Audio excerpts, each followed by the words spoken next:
Well, well, well. We are back in more ways than one. It's going to be nothing but smiles. Drink up. Cheers to Christian and Well, Mario's back. more Fantastic. ways than one. It's going to be nothing but smiles. Go, man. Drink up.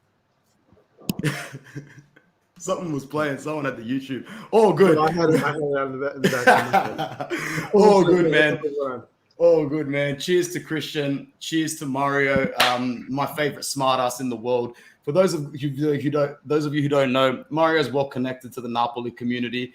They went down 2-1 to the team that he's rocking today, the Spartak Moscow. Bro, how the hell did you even come up with this top? Where did you fish it from? Because when you took that photo this morning, I'm like, that's bullshit. I got it from Classic Football Shirts. They had a sale, and they had this for like, I don't know, 15 pounds or some shit. And I was like, yo, that's fire. I need a long sleeve. I need red in my life because some of these indoor teams I play on, they need to play with red jerseys for some odd reason. I have no red shirts. I was like, why not? All good. DC United, how are they going this season, man? We just got eliminated from playoff contention, but my boy Paredes is a shit. Haters gonna hate. Fine. I said it on this channel. You remember that, Mario? I said that interest to sign him. Man, City's after him. Arsenal's after him. PSV is after him. Bro, we got a lot to talk about, and I can't wait. Let's just give a shout out to the 11 people that are here so far. Nick Knox is here on the USA, East Coast, still hyped up and all. Bring on the round of 16. Mario keeps talking. Benjamin goes, bro, we're back. I'm glad Ben still sticks with every single stream. Cheers to Mo and happy birthday to our friend Mo. I really hope you're enjoying your day, my man. And Jono from Sydney, always a pleasure. That jersey, oof. This is the youth one that came out, I think, in 2017, John. Because I don't know about you guys, a lot of the jerseys in the A-League, like everywhere else in the world, they get absolutely ruined with sponsors, man. And the team that I support in the A-League, like our sponsor, bro, like we literally got a plane across our chest, man. There's a whole airplane across there half the time. Let me see it. Oh, no, now I got the youth one without the sponsor because like my reaction was yours when you saw it. It was just like clean, super clean. Speaking of clean passage into the round of 16 without having to play the last game against Real Madrid. Legitimately what the doctor ordered. We can relax. Like, I don't think we will relax. I think we'll go hell for leather and try and get that top spot. We'll talk about that in a second. But let's just go to the reaction from my brothers. Christian, bro. Never in doubt. One of those games, like I was happy to sleep through the first half an hour for work, wake up. I read the chat, bro. The Dzeko slander was real. It was real. But like the slander, every time the slander has come in a certain player's direction this season, they're quick to prove the fans wrong. I'll let you just have your say completely, Christian, because I wasn't worried. I was on that couch going, it's coming. It was real, but it was justified. Like, yo, my man missed some sitters, and then he made some like real poor decisions. And it is what it is. I mean, he's a striker, you know. But I thought him and Lautaro played well the second half. I didn't think Toto was really bad at all in the first half at all. He had very good movement, very good link-up playing with Dzeko. But the thing was, Dzeko couldn't finish, and he needs a finish. He was like this at Roma. I remember the Roma fans' biggest critique of him was like, he's got everything. The guy can dance like a midfielder when he wants to, but he might just need 6 chances a game to get you a goal. Yeah, and you know what? He ended up bearing the first and then the second. To me, the man of the match, man, Perisic, amazing. My boy has been stellar, and you know I've been talking about him for the longest, and then everybody kept saying DeMarco was coming to bench this man, and I was like, yeah, okay, good luck. No shot. I was like, you're not touching my boy Perisic, you know. I know Anthony has a lot of hope for DeMarco still, but man, yeah, if it's me, he's proven why he was loaned out to Verona. You know, honestly, he hasn't shown anything yet, but fair call. It's just that I think we've seen later bloomers, and I think the dude's in it for the long run and doesn't mind being tactically disciplined and benched. But you know, I could be wrong. Happy to be wrong if we have someone better. But you know what though? The thing is, you said late bloomer. He's already 25, 26. Like, how late? You know what I mean? Like, how late are we gonna wait? Yeah. Fair enough, man. Fair call. I'm still ready to give him a couple of seasons, maybe next season, to see if he can integrate himself into some sort of form. Do you think he's okay to stay as a rotator, as a bench player, if he's okay with that?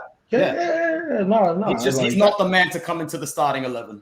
Exactly. That's where I'm at. He's a good bench player. That's exactly what you get. You know, he was a Verona player that he was out on loan. Like he's just, I don't consider him a starter. You know what I mean? That's just me. I don't consider him a starter. I can't speak for Mario, but I do not consider him a starter.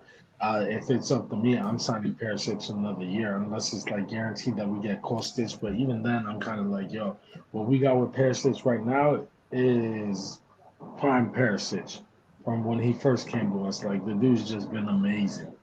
Yeah, I was going to dedicate another section of this podcast to Perisic, but I feel like we might as well just keep the conversation flowing with no structure and engage as many fans as possible. Perisic, for me, man of the match today, man of the match in his last 3 performances. Mario, I know how much you'll advocate for him as well, but I also want to keep giving him the respect and the freedom to walk away. This dude owes us nothing. And I said it in a chat today. I'm like, we need to be in a position where the contract's there in the table for Ivan, but we expect him to walk away, because I think part of him, and he's really showed us this, Mario Christian, that he loves this club. He loves Inter. I guarantee you when he retires, he will say this was the club for him. And that was really due to his last season under Conte and coming through now. And also, when you put grind and effort into things over the years like he did to Spalletti, you want to see a good finished product at the end of the day.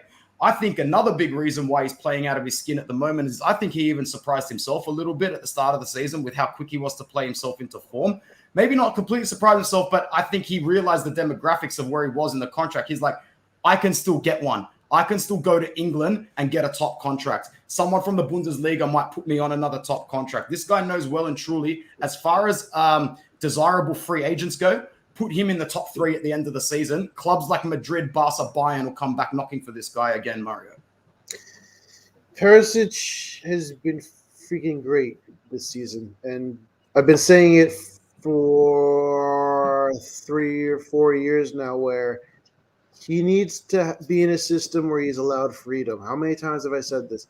Inzaghi finally seems to have given him the freedom to do whatever he wants on offense, which he didn't have under Spalletti, because his job was to cross to Icardi no matter what the situation was. He could be one-on-one with the goalie. He's got to cross the ball to Icardi. Then he played under Conte, who was very strict and had him doing specific things, never cut inside on his right foot. But under Inzaghi, he's opened up. He's become more of a two-way player that we've wanted to. So, yeah, you could say he's grown into that expected role, but I think it comes more with the coach's trust in him to unleash whatever skill he has. I mean, look at what he does on the ball. He plays like he doesn't care what happens, and he's a fantastic player. He's got so much to offer this team, offensively and defensively. He's the hardest working two-way left wing back, left midfielder, left winger, whatever you want to call him, in Italy at the very least. He works his ass off. He's like a Barella, but on the left side, let's say. And when you have 2 players like that, it's a game changer, because he's just so important. But it's a shame, because like you were saying before, he doesn't owe the club anything. And I say it's a shame because we don't appreciate him. We as the fans in general, because you think we're a little too late to start showing all this Perisic appreciation? Yeah, like how are you gonna go 4 years calling him Perisic? All these names, and saying he should never be signed, and he's old and he's washed up, when he's still got it, and he's always shown potential to be a top player. He went to Bayern in the middle of the whole saga with him being out of form, and he won a Champions League, and he was actually important to the team. It wasn't like he was just riding the bench the whole time. He scored goals. He got assists. He was in the starting lineup pretty much. So it's not like we're getting just like a one-hit wonder. He's a good freaking player. We signed him based off the fact that he torched us when he played for Wolfsburg, and in the Europa League, he put us to sleep. And then we said, "Oh, we need this guy," so we paid for him. And then what do? We basically said, "You know what? I don't like how you play. You're gonna play this way, and you got to do that if you want to play at the very least. Otherwise, we'll go sign somebody else for 5 million euros to shit the bed. But whatever." So he's earned that starting line, that starting left back spot, left wing, whatever you want to call it. And DiMarco should not even be in the conversation unless he gets hurt, because Perisic is too important. Fair enough. And thank you to the 23 people that are joining us live for a podcast. We don't usually get those sort of numbers for these long videos, which is very, very nice. Let's go over to some of the comments. King Darian says, put some respect on Limon. His name. Rivas told us to chill out after the Shakhtar game. You're looking at the two most chill dudes I've ever brought on this channel, man. They're the great equalizers, these two. Lukaku, Dzeko already scores 10 goals this season, but Lukaku only scored 4. I'm not going to bring it up yet because I feel like, Christian and I have got a little bit to say, but I'm going to wait a little bit. I don't want to slander the dude too much. He did his thing for our city, but, he's sitting there really rethinking some of those decisions at the moment. We will put it that way, and we'll elaborate a little bit later on. Antonio says, Forza Inter, we're going to win the Champions League. Calm down with that. But, we reap a few benefits, boys, and that's where we'll pause on the comments and talk about something else. Mula, in a very financially stricken economic football world, this is good. So far, we have earned 20 million from participating in this Champions League with our victories. This qualification gives you a 9 million bonus in the next round. And in this economy, that 9 million is almost an upfront loan with an obligation to buy in the January market. This really is good for our image. It's really good for our economical gain. Christian. Can I say one thing before we move on to that comment? One thing about what Mario was saying is about the Inter fan base being very disrespectful to Perisic. He's not the only one. You hear about D'Ambrosio. People call him D'Ambrosio. Ranocchia played a fucking good game today. Rano's been amazing. I've got that written down to talk about that. I just wanted to put it out there that a lot of these fans are very unappreciative of what these guys have done for us. And you guys idol some of these players that didn't do anything and caused a lot of harm. People calling for Icardi to come back.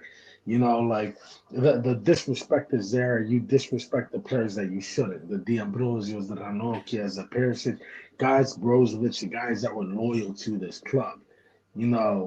It's just something y'all need to really think about.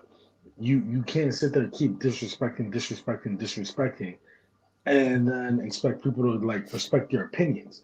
As an Interista, I see a player like D'Ambrosio that goes out there and works hard for the club, same as Perisic and Ranocchia, and even Handanovic. Yeah, we put slander on his name, but we don't disrespect him and call handle shit or anything like that.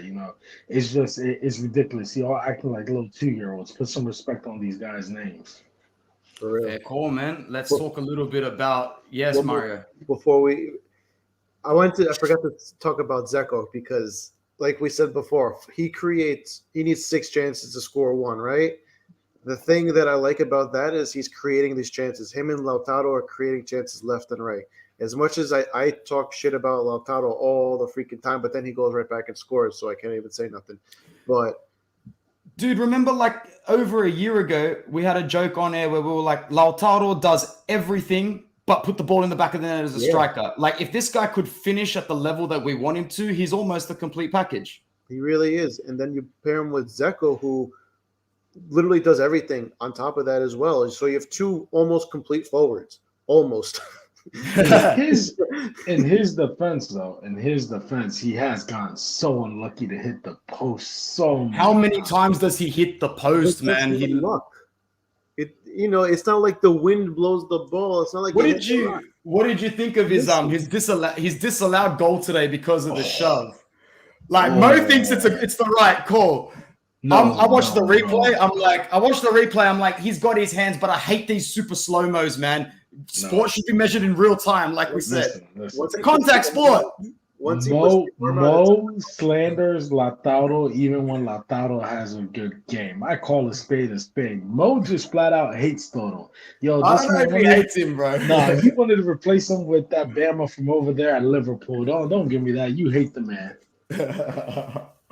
Man, his play off the ball this season and his ability to set up. It's really, really good, man. I'm very, very happy. I've been saying that for years. A player that plays well off the ball and makes good movements and all that, that's what you want. You don't want these guys to just be standing over there for 89 minutes and then just do a random tap in. Yeah. And then all of a sudden he's, oh my God, the most amazing thing in the world. Oh, sounds familiar. Is the panel happy with Inzaghi? Now, this is a good one to sidetrack and discuss. I'm going to bring your substitutions up on the board for us to discuss that. Man, it's not easy to adjust. It's not easy. The best job that anybody wants in football is to take over a club that is suffering beyond their club's own expectations, because you can't do any better but take them up from there. It's very hard to take over a Scudetto winning side. Very, very hard. But the way that Inzaghi has oiled this team in 13 domestic match days and in the group stage of the UCL, I was prepared for worse than this. I really, really was. And I got to give full credit to the manager. And the way that he celebrated that, the first goal that Dzeko scored today, was very, very nice to see. Remember, he took Lazio through to the round of 16 last year in a very, very tough group with Dortmund there by their side. The substitutions today, I thought he might have made him a little bit quicker. I think he was going to make them quicker, but then that goal from Dzeko sort of made him just kind of relax a little bit more. Correa in for Lautaro on 68. Vidal in for Barella, 78, along with Danilo for Darmian. Di Marco and Sensi got some minutes as well. Overall, Inzaghi's performance today and those substitutions. We'll start with you, Mario. I mean, they're not bad. You gotta use those guys. Like, you gotta throw in the Vidals. You gotta throw in D'Ambrosio. These guys gotta get minutes. Sensi, I thought he was gonna get hurt and we were gonna play down a man and lose the game. Di Marco, I mean, sub, whatever, fine. But usually he gets some hit or miss. They've been mostly good. I've been happy with Inzaghi. Like I said, it's not easy. And I think he's not only taken the team and fixed, like, he's just taken the team and he kept it going. You know what I'm saying? So, like, he took Conte's success and he's not it's not slowing down. He's doing better statistically, points wise in the league, if that's still a thing. And he got us through the next round, so we're already improving on a grand scheme, on the grand scale of things. So I have no problems with Inzaghi. I think he's rotating the team pretty well. He's finding a way to get the best out of his players. Dzeko, 35 years old, looks phenomenal. Perisic, 32 years old, phenomenal. Brozovic running show left and right. He's having a solid year as he usually is. Barella, I don't know what's the deal with him. If it's the fixture congestion, if he's got a new role, but he's not like that same, like perfect player that we saw under Conte. If that makes sense. I think he's taking a little bit of a step back, but I think it's the role of the team that has to do for it. And it's not like he's playing bad or regressing. It's just he's spending a lot more time on the right-hand side in general than he was under Conte. In Conte, he started as the right-handed center midfielder, but he would always drift in and also play like inverted up top to the left sometimes. But he's really hugging that right byline, and his crossing game from the right is quite good, and his ability to go to the byline is quite good to set up players. But I agree, man. I agree. Yeah, and then he's also getting them. He's figuring out slowly how Çalhanoğlu. He's been very good the past couple of weeks in the Napoli game, and today he was very good. So the defense, obviously you got Ranocchia back there who fills in, and it's like Divine never left. So I think he's doing a very good job with the squad. He's got an okay in my book. Sweet. Christian, man, sidetracking to this question, do you think Inzaghi won the game tactically before we scored? Akil says we stomped and shut Shakhtar down with excellent pressing, made them commit so many mistakes and brought our confidence up. Overall, you think Inzaghi had another decent game today, and you happy with him so far, Christian? Because I really don't think he deserves any criticism at the moment. So my thing is this: today was kind of this week alone was actually gonna dictate Inzaghi's season. I told people it was make or break for Inzaghi. He was literally brought here to take us out of the group stage. People fail to realize that Inzaghi's ball is more tuned to what is actually being played in Europe. Conte ball wasn't. That's why Conte struggles to get out of the group stage. But Inzaghi made it with a game to go. Like, let's be real. We haven't been out the group stage in 10 years. Yeah. 10 years. Yeah, 10 and we years. made it with a game to go. I And love look, it. and look at the coaches in that time. It's not like we had bad coaches in that time. We had some pretty good coaches.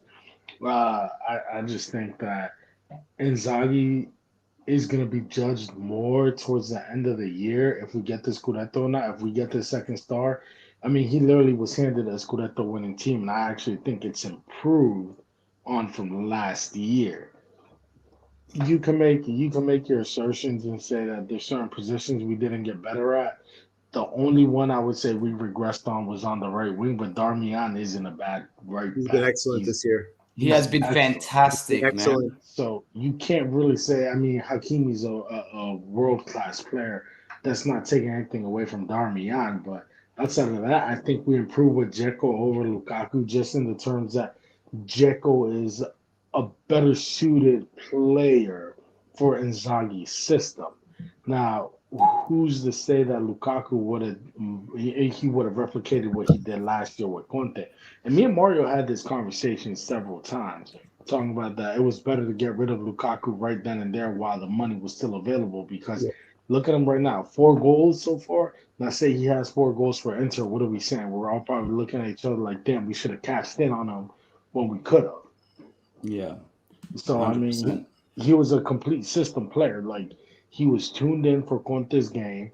He came, he did everything that was needed for during Conte's time. Now that Conte's left, there's no point in having him anymore.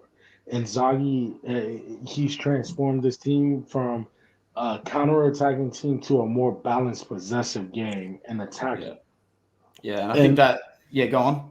and the thing is that I think the best thing is that he's finally starting to figure out the defense. And all credit given to the guy, bro. Like, yeah, we started out slow. We were a little sloppy in the back, but now it's starting to get better. Yeah, Except for a blunder here and there, it's starting to get better. Mario, remember we were talking about this watching the game, how Ranocchia and Bastoni stopped that quick counter by Hmm. Fernando. This man was in. Rano was smart enough not to foul him. He was smart enough not to foul him, and Bastoni had the angle covered. He You know, he didn't foul him, and the most important thing was he was able to run with him and slow him down by chopping at his arm yep. repeatedly. If you saw that, and yeah, he fell at the end, but I mean, he did what Class he could. defending. He's Class five. defending. He's 6'5" with freaking 35 years old. Yeah. yeah, Yeah. man. I think what you're saying leads into this comment as well. Is Barella regressing because the opponents are paying more attention to him now as opposed to last season? I Possibly, don't but I think think I he's think regressing. I don't think so. And I think Akil's on the ball here a little bit more as well. He goes, you are prone to making more mistakes when you are on the ball, but Adelaide is handling the ball a lot more than he was under Conte. It's all good. It'll only make him a better player. Well, You you, just, you got to what's going on? remember something. Barrella's had more assists this season than he did last season. Mhm. All Mm. of last season. Barrella's he's finally being able to express himself more as a player. So I wouldn't say he's regressed. In my opinion, he's actually gotten a lot better. He's He's just he's shown forging a a lot new of maturity. identity as well. He's just adding to Yeah, his repertoire, man, which is also which is already impressive. Barrella's like the only player in the midfield that can play besides Vidal. The only player in the midfield that can play in any spot and be Mm. successful in it. Yeah. Yeah. I wanted to talk a little bit about Ranocchia's performance. Obviously he's not going to come in as a starter anytime soon if De Vrij is fit. But what he I did still do, wear my jersey. what he did do, Christian and Mario, is remind the fans to not think it's the end of the world if Stefan De Vrij has to move on at the end of this season. We are still looking to raise a certain amount of funds, I think.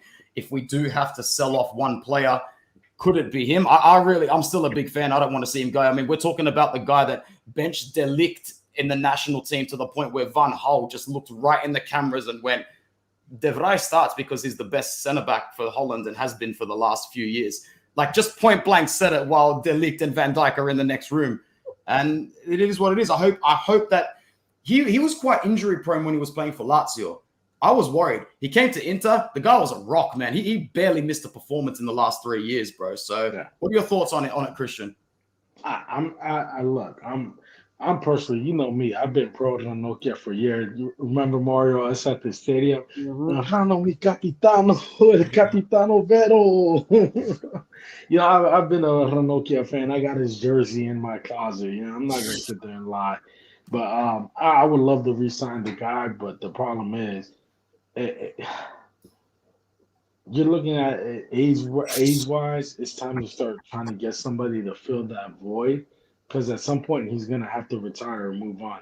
And it's not good if we let Stefan De Vrij leave and then we don't re-sign Ranocchia. Now we got to get 2 center backs. Yeah. Or who do you shift to the middle? I'm not comfortable shifting Skriniar or Bastoni to the middle. Not when they're the best in the league in their position. Exactly.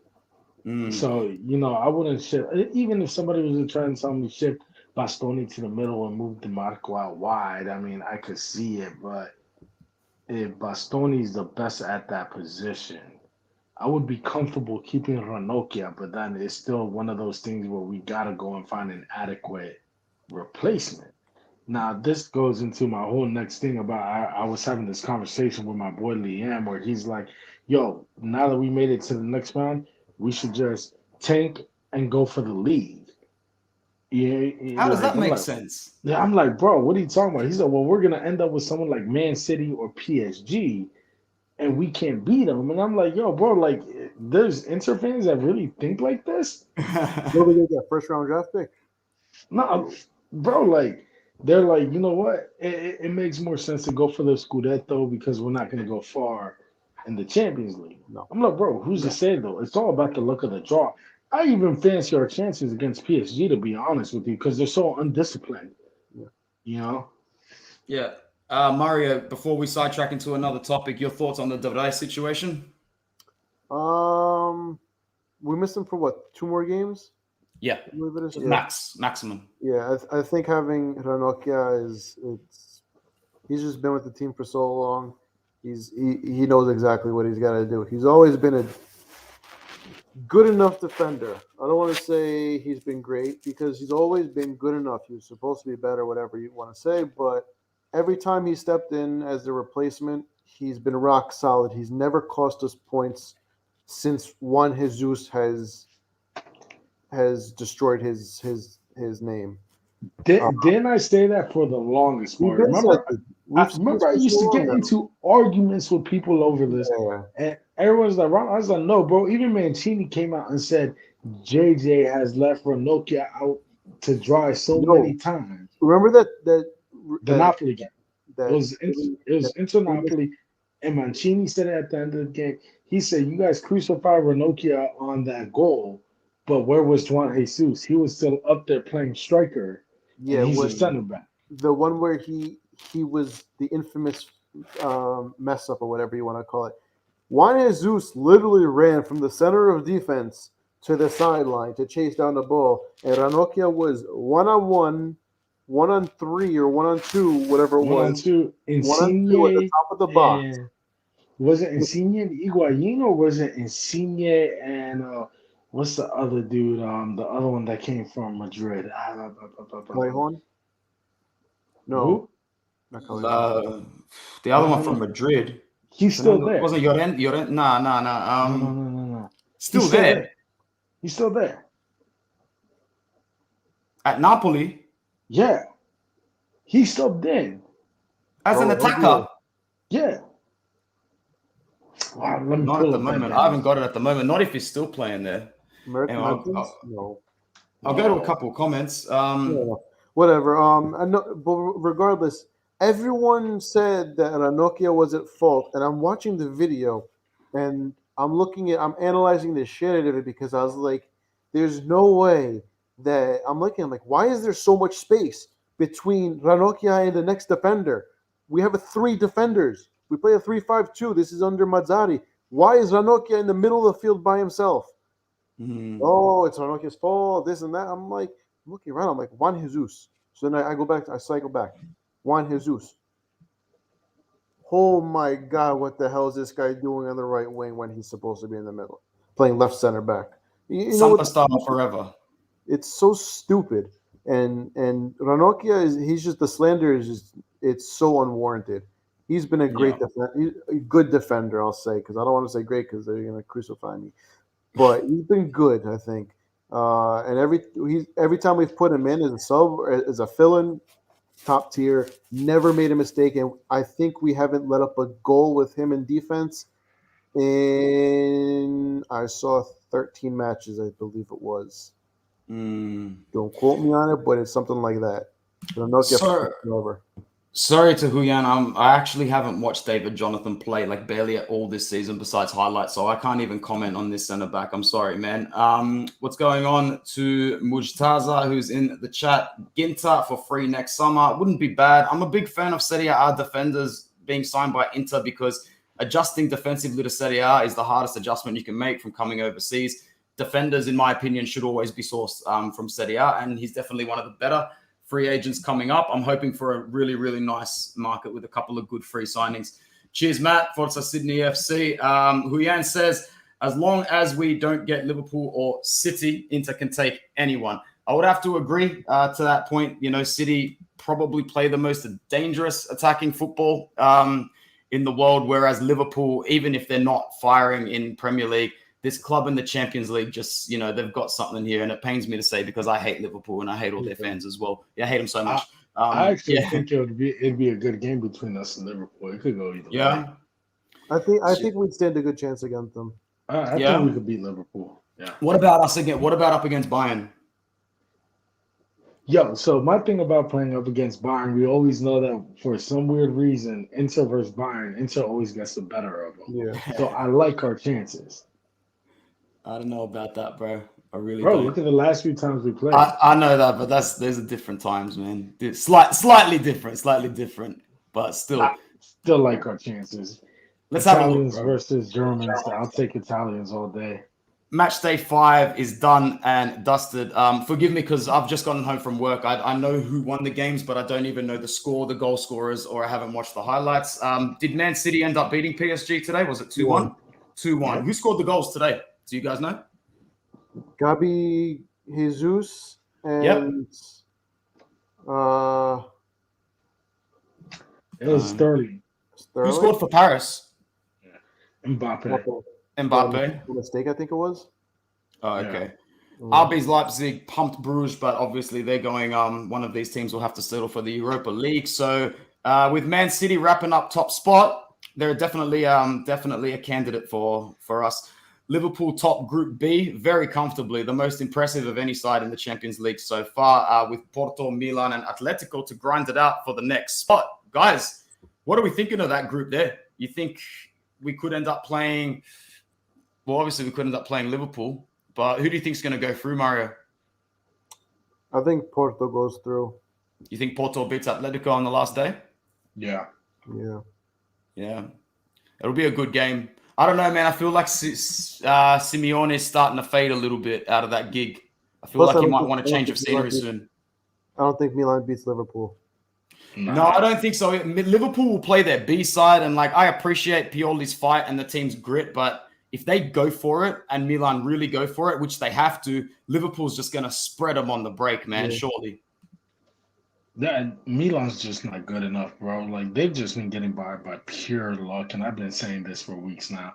They're just lucky, but better to be lucky than to be bad, I guess. Mm-hmm. Yeah, hard. Ajax, a very impressive Champions League campaign. They won again this morning, coming from behind to beat Besiktas. So we could take on Ajax in the next round. Probably one of the more favorable sides, do you reckon? Because they'll probably come at us hard. You know, they play free-flowing attacking football no matter what the opponent. What are you saying about Ajax, Christian? I'd actually like that type of lineup. That matchup against us would actually fare pretty well. It'd be a great tie. It really would be a great tie. Summing up our group, it's really, really nice. As you know, the general consensus in this chat is to go through the next round is the most important thing, but to do it with one game remaining is absolutely awesome. The final game of our campaign comes against Madrid at the Bernabeu. Mario, do we go for that top spot, man? Why not? I don't see why we don't put the best team forward and just really try to get it. I think that this Champions League campaign, there is a massive effing divide between the teams that you can play from finishing first and second. I swear I've seen it tighter in recent years. I reckon there's a big gulf of separation, man. It would really do well to come first. Got to play to win. That's the only way to do it, especially when you need to, when you have a chance. There's no point to settle for it. Try to draw, try to play the backups. It's the Champions League. Play to win. You get more money if you finish in the top spot and winning. So there's really no benefit to not playing to win. Yeah. Christian, before I go over to you, people saying that we could get Chelsea. Yeah, we probably will now because Juve absolutely bombed it. But that's another reason why we need to go for that win. If we can get that win, we take Group H out of the equation altogether. The draw becomes slightly more favorable. Christian, we got to go for the win in the last game. And follow-up question, I'm actually quite confident we can really make Madrid shit the bed at the Bernabeu. They played really well today away from home, as everyone needs to expect, because Real Madrid as a club cannot lose twice in the same Champions League campaign to Sheriff. They had to do this today just to get some pride back. And I was not worried at all about this fixture. But we got to go for this win at the Bernabeu, Christian. Oh, no, dude. We have to get that done. Not just to pipe down all my coworkers and all, but it'd be nice to beat them just so we can finish top. And I'd rather play Sporting than to play some of these other teams. Yeah, fair enough, man. Have you ever seen Barcelona creep through a Champions League like this? They've only scored 2 goals. They should have lost that game, man. I saw that miss on full time from Benfica. That was awful. Mario, did you catch that? They scored 2 goals in 5 games. They have scored 2 goals in 5 games, bro. They have been awful. Master. They suck, and I hope they lose. I hope Barca gets City or Liverpool in the next round and goes out 10-0 on aggregate. I hope they make it to Europa League.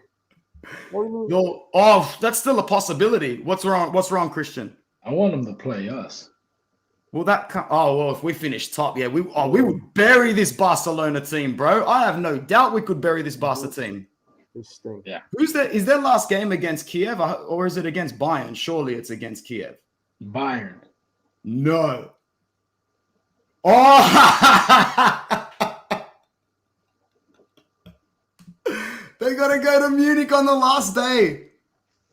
And I'm guessing Benfica would be away to Kiev because they're away today.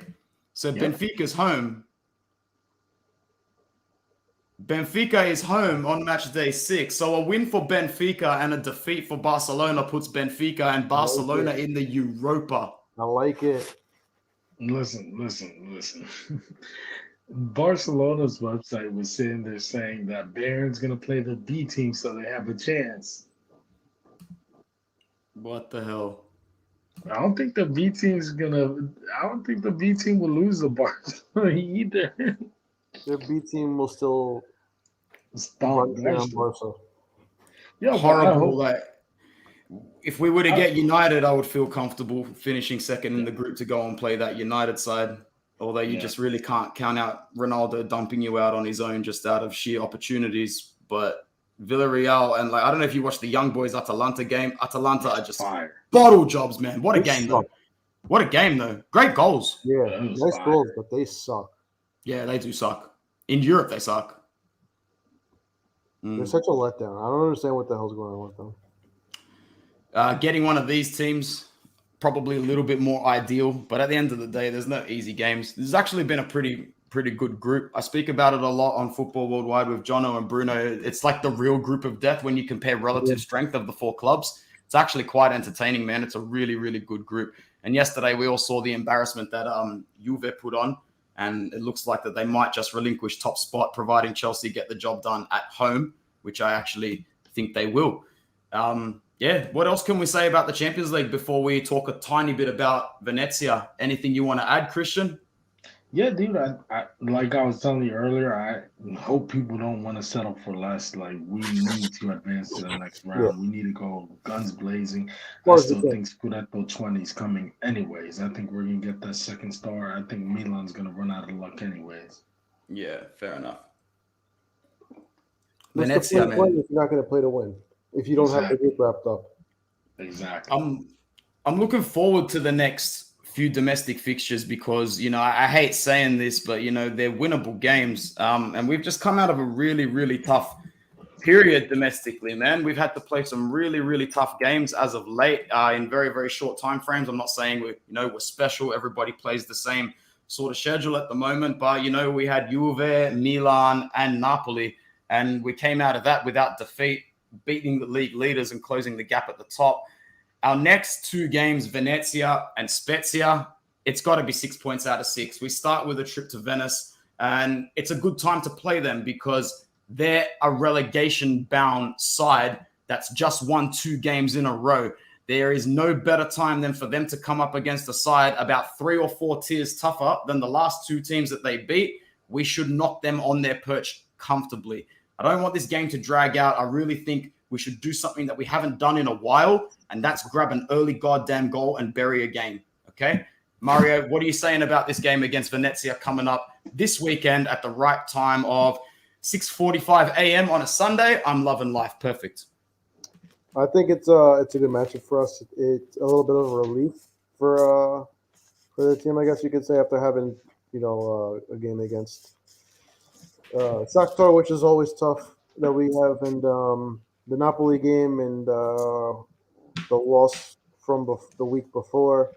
So it'll be a nice little not a tune-up match, but it'll keep our juices flowing, and I think maybe rotate the squad a little bit, but not enough. And I can see us winning like 2-3-0. Before I go to Christian about Venice, because we haven't caught up since, what did you think of the Napoli game, man? I know you're always happy to beat Napoli. I'm always happy to beat Napoli, but, it was a really, really good game, man. And how was your reaction to it? Yeah, you, Mario. Mario, who else would he be talking to? It's big time, It's great seeing us beat Napoli, because then they could shut the hell up about other Twitter and thinking that they're some big team when they're just potential as hell. I wore this. Why do you think I wore this? Because I'm celebrating. It doesn't come better than this. Did you see Spalletti not want to shake hands with the manager at the end of that game? What was that about, man? Well, I didn't watch the game. What was the precursor to that? I even looked at the time the goals were scored. I'm like, doesn't seem like anything controversial was happening here. Nothing. Did you see it, Christian? I didn't see anything that went on in the game. I just saw him shake his finger. Care. Yeah, and the coach was dumbfounded. I really don't follow small teams like that. I follow Venezia and Sampdoria, but I don't follow small teams like Napoli. Speaking of Venezia, Christian, how are we going to do it on Sunday? Yo, bro, I think we get the dub 2-0, 2-0, 3-0. We pipe them, keep it moving. But just to put this out there, Milan's next few games, they got Sassuolo, Roma, Napoli coming up. Wow. So, not in that order, of course, but it's on their fixture list. So when I keep saying it's coming, the collapse is coming. Yeah. They already came for Napoli. They lost Osimhen. They lost Anguissa. No, I was talking more for Milan. Milan still got to play Napoli, Sassuolo, Roma, and Milan's luck is going to run out eventually. Right now, Napoli got Lazio this weekend, then they got Sassuolo, then they got Atalanta, then I think they got Empoli before they hit Milan. Empoli's playing some good football as well. Yeah, attractive. We'll go on this comment before we wrap up. I hope Dumfries starting to worry Inzaghi is fading him always too early. Bro, to me, Darmian looks like an energy little bunny that's just going to go, go, go. And I don't care what anybody says, man. I'm willing to sacrifice his end product, which is not even that bad, to be honest. He can score goals, but he is not afraid to attack. I'm not ready to call this guy a too defensive wingback. Like this guy can run. He's confident. Not only that, Mario, the way this guy can switch up to his left and just hold the ball up and wait for the midfield. It's like having a little cheat hack on the sideline in Matteo Darmian. The disrespect that this guy has gotten from the moment he's left Torino has just not been justified at all. And I've got to say this, man, Mancini, give him the call, bro. Do us a favor and take the guy to the national team. Let's not be stupid anymore. He has to. I mean, he's really not a defensive winger. If you see the way he plays, he's always in attacking positions in almost every attack that we have. He's in between the 18-yard box, the top of the 18, and 10 yards before and 10 yards after. So he's always receiving the balls in that area. It's not like he's playing next to Skriniar, who's basically at midfield. He's in that attacking position with Barella in between. So he actually, like, that whole situation they got going on the right side, it makes a lot of sense even since last year. And Darmian, he's been freaking excellent. He does it all. 1.5 million, bro. 1.5 million. He played for Palermo. What do you expect? It's a steal, bro. It's one of our biggest steals I can remember as an Inter fan. Like, we signed him to just kind of be Hakimi's understudy. Great. We threw him in. He was okay, but then as he got going, and then when Hakimi would get hurt, he would step in, and you're like, damn, this guy can freaking play. He can do the job. And now we see him in attacking positions. He's creating. He's taking shots. He tried to score right before Dzeko did today. We saw, but took the ball down nicely, waited for it on his left foot, took it too late, but it worked out. And like I said, he's in those attacking positions. It's not like he's just hanging back. He's a threat both sides. And Dumfries not going to play as long as Darmian's playing like this. Dumfries has absolutely no chance because you're not just going to say, oh, let's give Dumfries a good run of games, 2-3 games to get him going. We paid for him. No, you got to win a freaking Scudetto.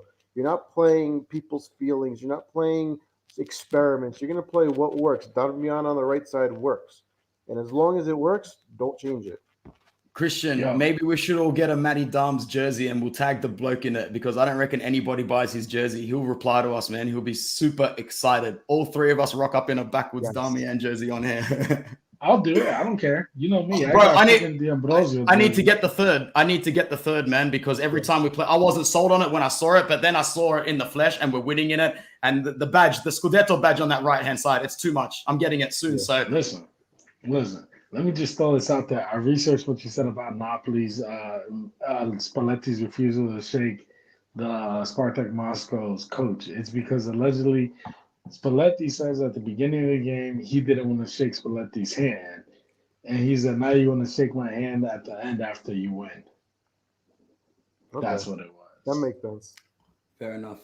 Akil says, did Brozovic get an extension? Do you guys, it's best to keep him or move him on? I think it's best to keep him, and I think Marotta's saying the right things. I think that extension comes pretty soon because, to be honest, why would Brozovic want to leave at the moment? I mean, the guy loves the team. He's got a kid and a wife, and all his friends are at this club. He's someone that has withstood the test of time and actually came out to be a little bit of a knight in the whole Icardi saga that we remember as well. So he's proven his time. He's done his time. Brozovic needs to stay. Christian? Yo, not just that. One quick thing about the whole Darmian comment. Remember, D'Ambrosio even put Dumfries on the bench because they subbed him on before Dumfries. Yep. So I'm just throwing that out there. Another one to the count. That's the body count. You know how that the name of the Grim Reaper keeps coming out. Another one to the. I remember I saw it on Twitter again last when he did bench Dumfries. And someone commented, it's someone innocent who probably hasn't seen the meme many times, was like, you've forgotten a fair few.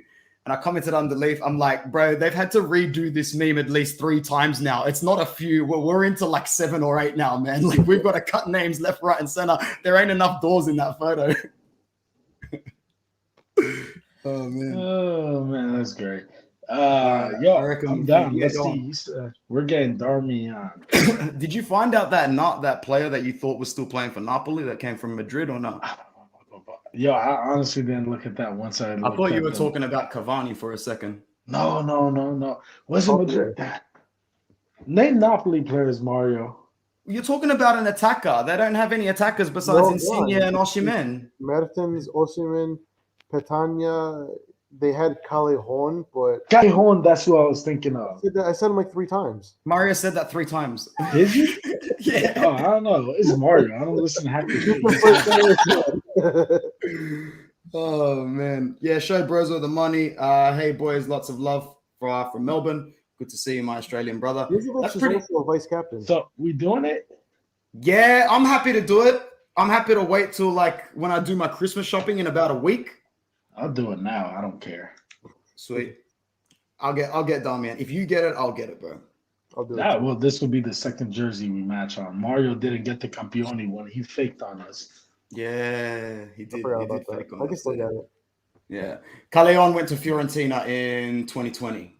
Thanks, bro. Okay. Good stuff. Last question. Last topic. How does Gagliardini still find minutes to play for Inter after 3 different managers? Because there needs to be a physical body to get in the way of teams who are trying to break our midfield. We get it. He's not great with the ball. We get it. But this is the reason why you keep a player like Gagliardini for these minutes and these minutes only. If we were asking him to do more than this, I would get it. But trust me, man, I haven't played the game enough to make an accurate comment on this. I'm sure Mario or Christian could play it more. A body that big and physical in midfield when the team is trying to chase the game down, all it does is break the wall and disrupt the team pressing forward, right? Yo, it even disrupts your own team. Yeah, he disrupts everybody. The coach on the other team will go and start tackling him. It's just a pain in the cooler, like to make sure the result stays the same and nothing in the game can change. You literally threw me the alley-oop. How did you not expect me to make that? To be fair, he hasn't been bad this year under. He has. Inzaghi. He's been good. He's because Inzaghi wanted him at Lazio a couple of years back. Yeah. So when you have a player like him who just works hard and can defend in the midfield, you know, it's not that bad. And he's come clutch. He's scored a couple of good goals for us. So I mean, he's not the worst player to have. I mean, yeah, he's had his moments like Ranocchia, but I mean, in the grand scheme of things, he hasn't been that bad. As we said many times, bro, add him to the list of players that loves the badge and is just willing to give 110% whenever he's called upon. No complaints, no ifs, ands, or buts. Yeah, he's fine in my book. I have no problems with him. I got a Gagliardini jersey, so I'm obviously going to say he's fine. I bet it. Let me guess. I bet it's the second season under Spalletti. First one. Really? What, the home one? Yeah. So like with the stripes was like the thick stripe and then the really thin one next to it. Mm-hmm. I like that one. That was one of my favorite. No, I believe you. I can't wear that one anymore because it has a certain someone on the back. But every time I see the front of it, who's on the back? Front of it. Oh, you know who's on the back. Did you never get one of Icardi's jerseys? No, you never did you? Fair enough. Look at you all high and mighty on your horse like you're better Inter fans than I am. Yeah, I am better than everybody. I said that. I said with Mario. Mario and me said it from the beginning that we didn't like this guy. I just thought from the season I saw him. I said at first it was I don't really know about this guy. There's something I don't like about how he plays. It was the game against Sampdoria where he gloated to the crowd after he scored the 2 goals, wasn't it, bro? Because even I watched that, like I'm like, this guy's got getting 2 on him. No, it had nothing to do with his personality. It was strictly how he played on the field. I'm like, just didn't like him. I don't care. The whole Wanda, the whole Sampdoria, that thing is secondary. That is not the reason why I dislike the guy. When I watched this guy play, I said, I don't like how this guy plays at this level. If you tell me this guy is going to start for Bologna, for Cesena, for Ascoli, for one of those smaller teams who just needs to steal points, I say this is the freaking guy. You need him on the field at all times because he's going to steal goals, he's going to steal points, and he might even pull a Luca Toni and become a top goal scorer with freaking Verona. That is perfectly fine with me. If we were in that boat, they're completely different mindset. But when you're in Inter and your aspiration is to win the league, to be in the mix for Champions League, and you have this guy who disrupts the flow on the field, it just doesn't belong. And when everyone's playing it and putting playing a certain style, they're moving the ball in a certain way, and then the striker is just missing, waiting. They put in a million crosses, and then you say, we have such technical players and players that can score. You had Brozovic, you had Perisic, you had Kandreva, you had Banega, you had Jovic. All these players. We had Cancelo. We had Yajic was dope as well under me. Yeah, I was going to say Yajic. We had all these players around him, and you're saying, no, they're not good players. No, they're the problem. But then when Icardi's off the field and the team's winning 2-3-0, putting teams to sleep. Oh no, it's just body. No, it's just Cesena. It's just Siena, whoever. Don't give me that, because when he's on the field against those small teams, we struggle to win. Or he scores a hat trick and we. But what? It's all good, bro. It's over. The guy can't play for a second division parasite at the moment. We all see his personal life, man. It's over. He's never coming back to disturb the club. I just know I didn't get his jersey, but I do have the Bama signature right there.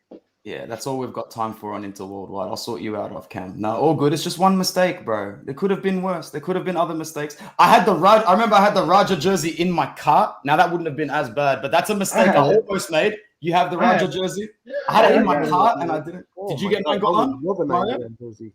Yeah. I would buy one right now. Are you kidding me? An Inter Nangolan jersey? You joking? No chance, bro. What? No chance. See, at least I'll make the mistakes before I've been hurt. You guys get hurt and then just keep going. I'm a self-masochist. Listen, bro. I got Ranocchia I got D'Ambrosio. I got Gagliardini. I had keyword had because I don't know where it's at. I think an ex of mine might have taken it. A Hernandez jersey. Let's see, who else do I have? I was hyped about that signing when it happened. I'm not gonna lie, I was so. very hyped about it. It was a good signing in theory, Decent but again, Icardi happened. Oh, I got a Jovetic jersey. Who else? A Banega jersey. Should have done more with him, man. I had a Banega jersey. I was a Banega fan forever. How you get rid of a player like Banega for Icardi? They used to. Excuse the language I'm gonna say right now, but every time we play, one of my boys, he always had a Banega jersey, and they're like, "Yo, forever, my." With Banega, but he was a book thing, Mario. The same way we did with Shaqiri. We got him dirt cheap. He was purely for plus Valenza. You got the Shaqiri jersey as well. The black one with the blue pinstripes. No. That's the Hernandez one. I got the third kit from that year, the neon blue one. Oh yeah, the neon blue one's nice. Yeah. Ooh, I got Joao Mario as well on the Sprite jersey. Yeah, Mario knows that's a joke, bro. That's a bad one. I'm dead serious. You want me to get it? It's on the Sprite jersey. Oh, trust me, I believe you, bro. Now, do you want to know the real reason I got the jersey? No, true story. This is good content, man. True story. Do you want to know the real reason I got the jersey? For my name. Yes. Mario. Yeah. Literally, it was because it had Mario on the back. Yo, just don't put the J on, just put Mario. No, it came with the J, but I got it. I was like, yo, this one's funny. I'm gonna get it to support Mario. I'm telling everybody. Which kits did you guys get for this season? You got the home one with the Campione, yeah, Christian. Yeah. Did you get the away?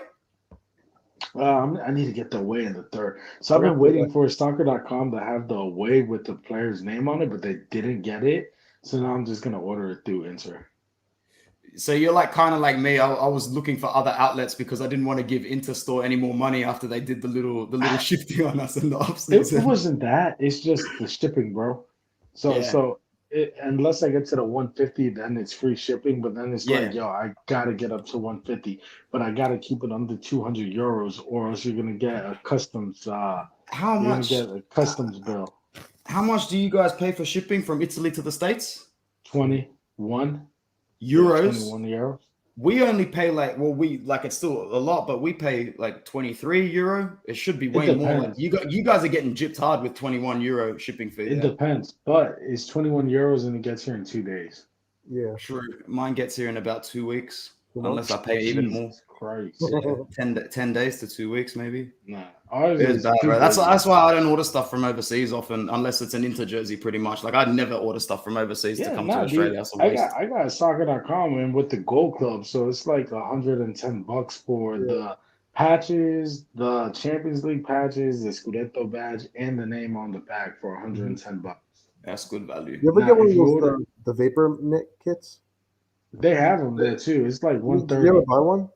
I did. That's another shame. It was the Icardi one, bro, and it was the most comfortable one that I was ever wearing. It was a birthday gift from my missus, but like it's a lot more money, man. Like you're looking at an extra $60 for this top. Those were starting 160 without anything, I think. I enjoyed it because it was at a time when I was teaching at this school where I was playing like 5 games of court soccer a day, court football a day, and it was just really, really fun, man. So if you're gonna run around in them, they're actually really light. And I don't play in my jerseys. I got an official match worn jersey for Freddie Guarin against Napoli 2013 and 14, where we had the midnight navy blue jersey. Yeah, I got that one. It was match worn by Guarin, and I got like over 30 signatures on it. How'd you get that one? That's a real good one, man. Because I had people at Inter that hooked me up. That's nice. Where's that one stored? Somewhere? I have it over there because I was like, yo, I should still get more signatures on it. But I got Zanetti, I got Zorka, I got Handanovic, Ranocchia, Icardi, Felipe Melo. Time to put that in a frame, bro. Put that in a frame. Bro, it's funny because I had a list of everybody on it, and then I had on there in parentheses Primavera Scrub 1, Primavera Scrub 2, Primavera Scrub 3. Because it was, remember Mario when they came to New York? Yes. I went up to New York And my boy grabbed my jersey. He was just handing it around, getting people to sign it. Oh, he just got hired as at another place too. I'll tell you off camera. But what's it called? He was just getting people to sign it for me. He got Kondogbia to sign it for me, Kandreva. So like I got all these Perisic, all these players on it.